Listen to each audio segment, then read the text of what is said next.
Story time.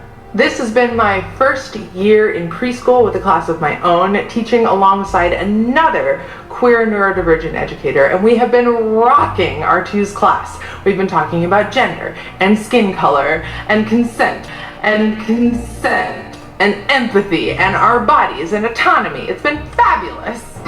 Story time.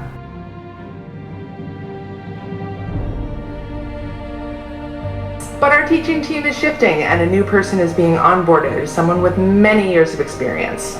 So today at the lunch table, when the topic of gender and genitals came up, one of our students plainly looked up and said, "Well, I'm a girl today, but I know that teacher Co isn't." "No, they're NB." And the look on the incoming teacher's face was priceless. She was shocked in a good way, and she just looked around at the two of us and said, "This class is incredible and I am so impressed." Take your kids away from these people. Take your kids away from these people. Mom, can you pick me up? I'm scared. You know, I'm curious how we got here. Did we just kind of quietly slide into this, or did you, with the former administration, was this a talk? Was this a subject? Did you see us headed in this direction? No, it's a good question, and no, we didn't see it heading in this direction. I think this movement has been emboldened because now you have a Democrat president, a Democrat administration. They feel a little tailwind behind them.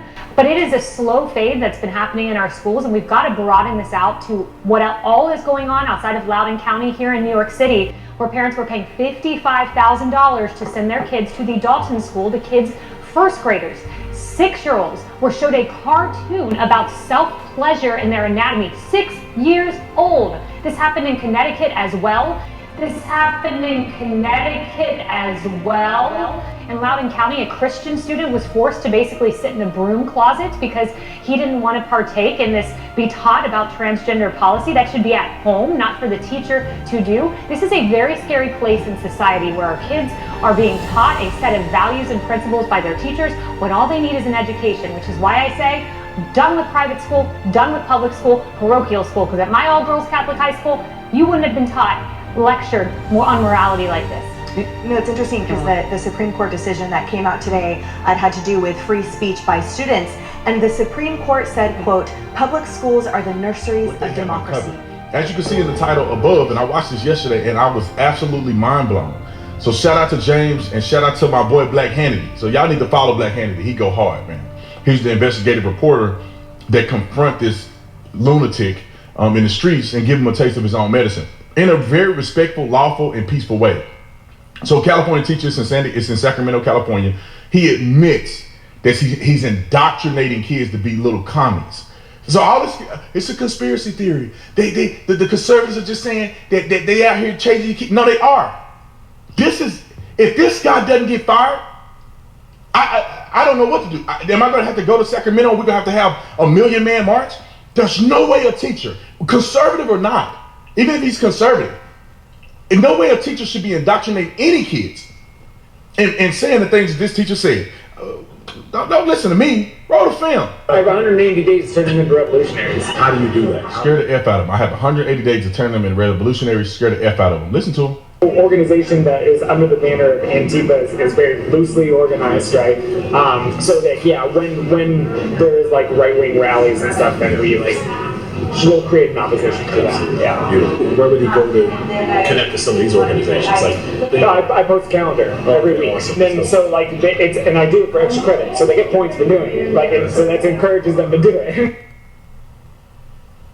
And I've had students show up for protests, community events, tabling, food distribution, all sorts of things. When they go, they take pictures, they write up a reflection. That's their extra credit. I have an Antifa flag on my wall. And think about this. Look at the amount of propaganda in this dude's classroom. Antifa, by all intents and purposes, is a domestic terrorist organization. Antifa being on his classroom wall is the same as somebody putting the KKK on their wall. Why do you say that, Mr. Tatum? Antifa is one of the most violent domestic organizations in the country, pushing fascism. They fight fascism with fascism. They are, bludgeoning people. They're burning stuff.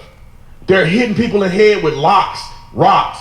urine, fighting police, injuring police, literally trying to trap police into a precinct and burn it down. They tried to do it at the Capitol building in Oregon. This is a domestic terrorist organization, and they are no different, in my opinion, than the KKK. The only difference is people are more equipped to fight back against them than the KKK against black folks. But boom, look at this. This is what LGBTQ and all this stuff. This is what they pushing your kids. I'm gonna let it play, but let me just do a commercial break for y'all. Parents, what are you doing? Why aren't you up here? All right, I'll save that for the end. And a student complained about that, and you said it made them feel uncomfortable. Well, this is meant to make fascists feel uncomfortable, so if you feel uncomfortable, I don't really notice it. You know, like, maybe you shouldn't be aligning with the values that this is antithetical to. So the Cultural Revolution in the 60s was fixing the problem that came about after the economic one. It ultimately failed, right? Look at this. He got the biggest communist in world history that killed more people than just about any dictator of a communist country. Innocent people. Like they are coming for my job? Yes, they should come for your job. I don't care if you're conservative, I don't care if you're liberal, libertarian. You should not be pushing an agenda and making a statement that you're gonna force your children into being activists for your cause. And how do you do that? Scare the F out of them. There's no place for that in the school system. I don't care who you are. They shouldn't do that for Trump. You shouldn't push no agenda. Black Lives Matter. You shouldn't push Blue Lives Matter on people. You should not try to thrust them into being a particular activist. Nobody should do that. When you at school, you're supposed to be teaching mathematics. You're supposed to be teaching them how to read. You're supposed to be teaching all of the skills that they need to be successful to move to the next level. Nobody gives a flying flip about your personal beliefs in politics. If you're a history teacher, you should be teaching history. Nobody give a F about how you feel about history. You should be teaching what the books say about history. It's not your personal opinion. And if you're going to thrust your personal opinion, you should preface it by saying, this is my personal opinion about this situation. It makes me upset, man. It makes me upset at military, teachers, police. Take your uniform off and go home and be an activist. When you are on your job, getting paid by the taxpayer dollar, you're supposed to be impartial. You're supposed to be executing the job description that you sworn to be a part of. Your personal beliefs don't matter when you're in the school system. It doesn't matter when you have the uniform on, pulling people over on traffic. I'm probably the biggest Trump supporter there is.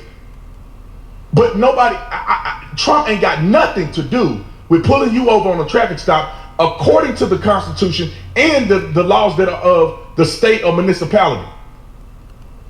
That's the only thing I'm worried about. I don't care nothing about you being a fascist. I don't care about nothing, you vote for Hillary. That ain't got nothing to do with me.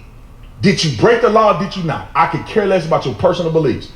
And when I get home and I'm off the clock and I don't have my uniform on, I'm gonna tell you all about what I feel in my personal life.